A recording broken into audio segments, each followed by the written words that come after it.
It takes the average person about 5 years to save their first $100,000. Then something strange happens. The next $100,000 takes roughly 3 years. The one after that, about 2. Same person, same salary, same habits.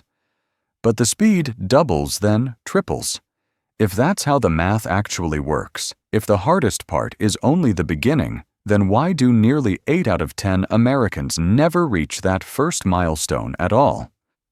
It's not about discipline. It's not about income. There's a mechanism at play here, something called the accumulation trap. A structural design in personal finance where the earliest phase of building wealth is engineered to feel the most pointless, the most exhausting, and the most invisible.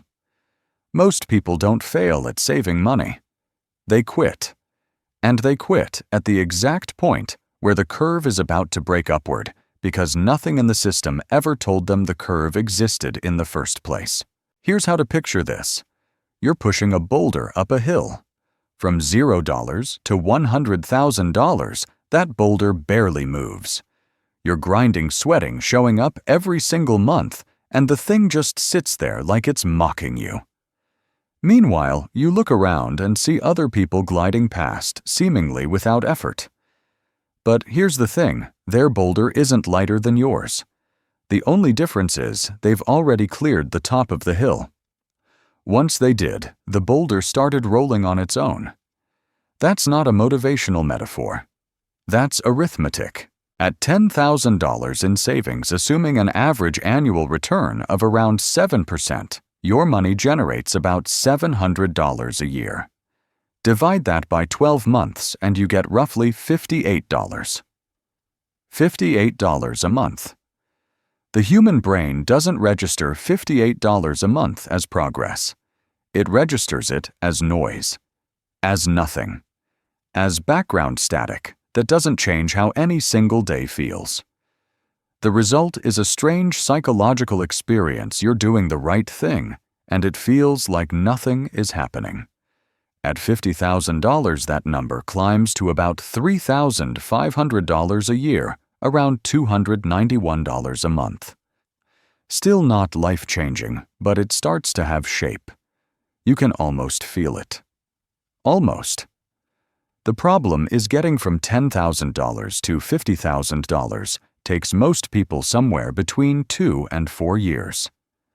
2 to 4 years spent living inside a zone where the math is working, but the feeling isn't. That's the dead zone. Not dead because nothing is happening, dead because your brain can't perceive what's happening. At $100,000, the return hits approximately $7,000 a year, $583 a month. And this is where something fundamentally shifts. $583 a month is close to what most people actively set aside through sheer effort each month. In other words, after $100,000, there are 2 of you saving you and your money. Before that threshold, you're carrying the full weight alone. But here's the cruel part of the design. The reward only arrives after you've endured a long enough stretch with almost no reward at all. The system is backloaded. The payoff is real, but it's invisible for years before it shows up. While you're pushing toward that first $100,000, there's a countercurrent. A quiet, persistent flow pulling money out of your system that never shows up on any savings chart or budgeting app. Rent doesn't hold still. Health insurance goes up every year. Groceries, gas, utilities, they all creep upward over time. On average, the baseline cost of simply existing rises about 3 to 5% per year. Meanwhile, median wage growth tends to hover around 2 to 3%. That gap, that 1 to 2% annual difference, sounds small on paper. But in practice, it functions like a hole in the bottom of a bucket. Every month you pour water into the bucket. That's your savings. But the hole at the bottom gets a little wider each year. That's the rising cost of being alive. The result is that the amount of water actually retained in the bucket shrinks over time unless you pour faster than it drains, and pouring faster means increasing income, which for most salaried workers sits outside their direct control. So the system creates a situation where your ability to accumulate is slowly degrading in the background, even as you maintain the same effort. You don't feel the hole getting bigger. You just notice after a while that the bucket never seems to fill up. This is where the mechanism gets dangerous. When someone starts saving, the brain automatically draws a straight line. If I save $1,500 a month, I'll hit $100,000 in about 5.5 years. Clean math. Easy to understand. Completely disconnected from reality. Month 4, the car breaks down. $2,800 gone. Month 9, an unexpected medical bill. $1,200. Month 14, a lease ends, relocation costs hit. $3,500. Month 20, a laptop dies, needs replacing for work. $110. Each event by itself is small, but stacked together, they push the timeline back 6 to 10 months. And the problem isn't the events life has friction that's not news. The problem is that the brain already committed to a linear timeline. Every disruption gets interpreted not as normal friction, but as failure, as evidence that something is broken. Imagine playing a video game where someone tells you the finish line is 100 steps ahead, but every 15 steps, a gust of wind pushes you back 5. Nobody mentioned the wind. You just keep walking and never arriving. And eventually, the only logical conclusion your brain can reach is, I must be going the wrong way. You're not going the wrong way. You just weren't told about the wind. This is the deepest layer of the accumulation trap. The moment you deposit money into a bank account, you've legally made a loan to the bank. You're not storing money. You've become an unsecured creditor, earning near zero interest to an institution that uses your loan to generate returns 10 to 20 times what it pays you back. Your money isn't sitting idle waiting for you. It's working, just not for you. At the same time, every time you swipe a card, debit or credit, you're not just paying for a product. You're paying for the right to participate in the digital economy. Banks own the payment infrastructure. Every transaction, whether it's $5 or $5,000, carries a friction cost that flows toward the system, not toward you. You don't see it on your receipt, but it's embedded in the price of everything you buy. The result is this. You're trying to accumulate. Inside a system where every flow of money has friction, and that friction always moves in one direction. Away from you. Take 2 people. Call them Person A and Person B. Both are 27. Both earn $55,000 a year after taxes. Both live in mid-sized cities, both are single, and both start with exactly 0 in savings. On the same month in the same year, they each decide to set aside $1,200 a month. For the first 18 months, Person A is consistent, doesn't miss a single deposit.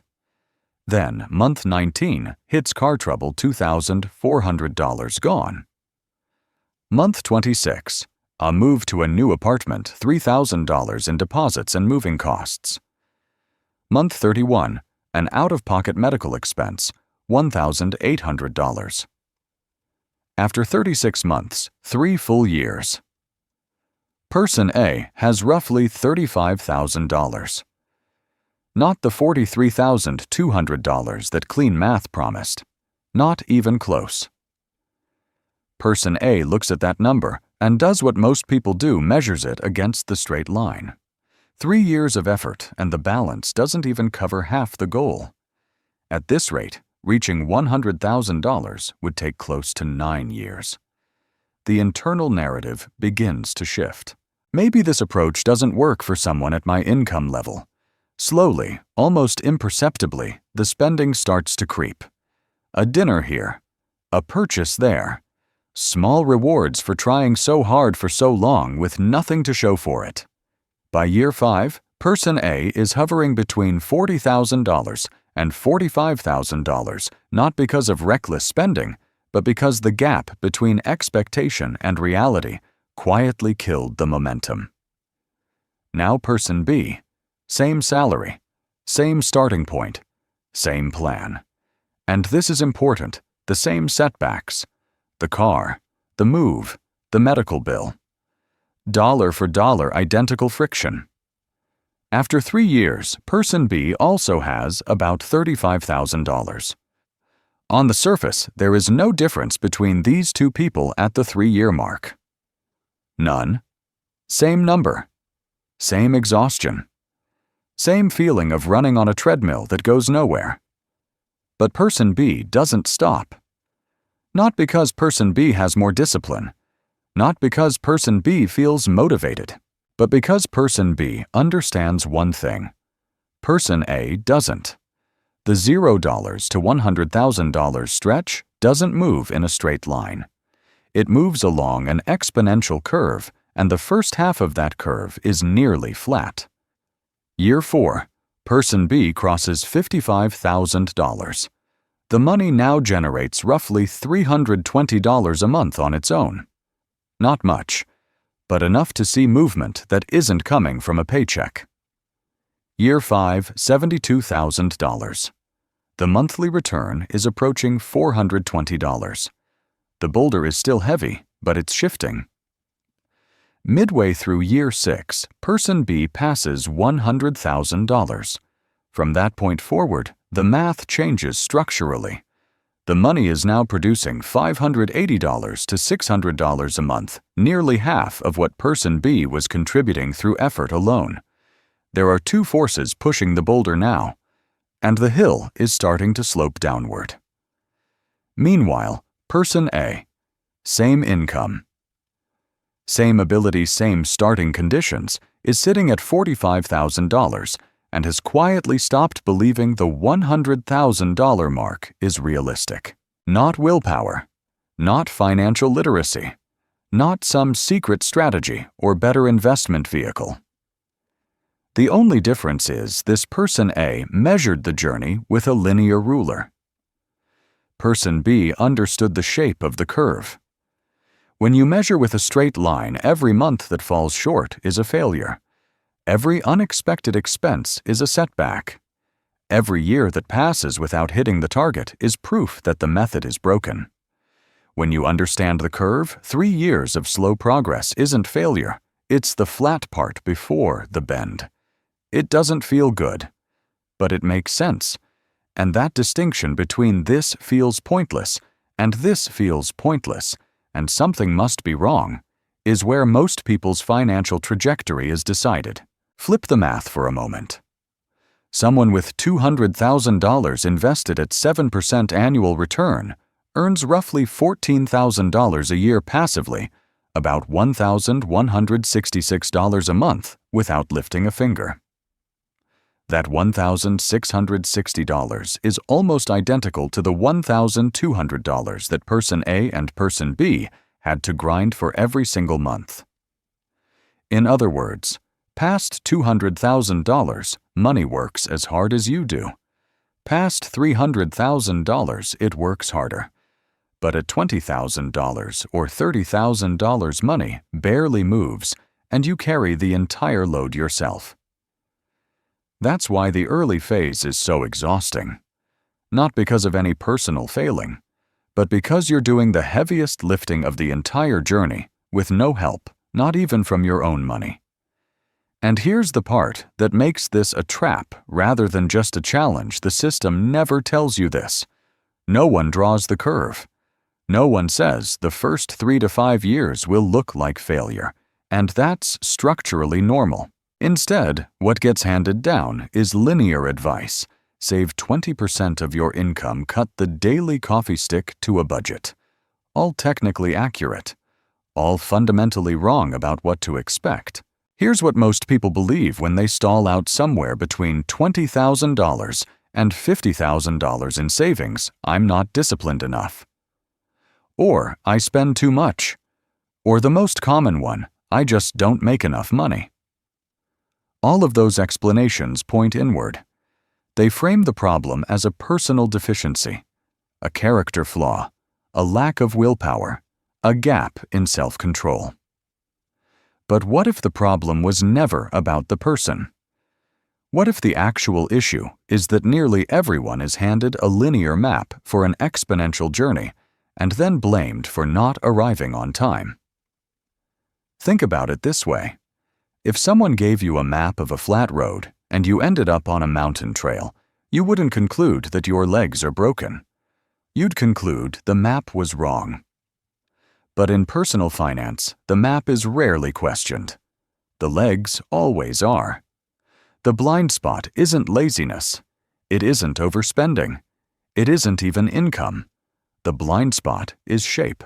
The shape of how wealth actually accumulates slowly, painfully, almost invisibly, at first, and then suddenly, rapidly, almost absurdly fast once a critical mass is reached. That shape is never taught. Not in school. Not in most financial advice. Not in the cultural narrative around money, which tends to frame wealth as a direct function of effort. Work harder, earn more, save more, get ahead. That framing is linear. Reality is not. And there's an uncomfortable layer underneath this. I sometimes wonder whether the system has any real incentive to teach the curve. A person who understands exponential accumulation behaves differently. They hold on longer. They borrow less. They resist impulse spending, not out of guilt, but out of structural awareness. They are by definition less profitable to the financial infrastructure around them.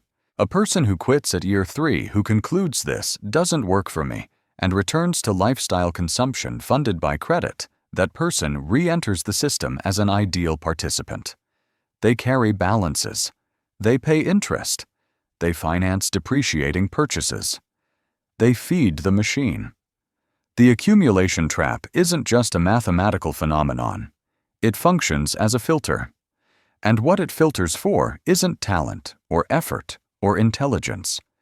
It filters for one thing: whether or not you know the shape of the road before you start walking. The first $100,000 is not a test of financial discipline. It's a test of endurance inside a dead zone where every signal says you're failing, but the math says you're exactly where the curve begins. Most people don't quit because they can't do it. They quit because they were never shown the shape of what they're doing. No advice, just observation. But here's what's interesting. Even for those who do push past 100,000, even for those who understand the curve and survive the dead zone, there's another mechanism waiting on the other side.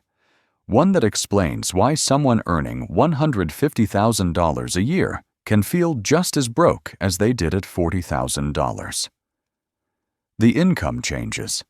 The feeling doesn't. That mechanism has a name, and it reframes everything about what enough actually means. We'll look at it in the next video.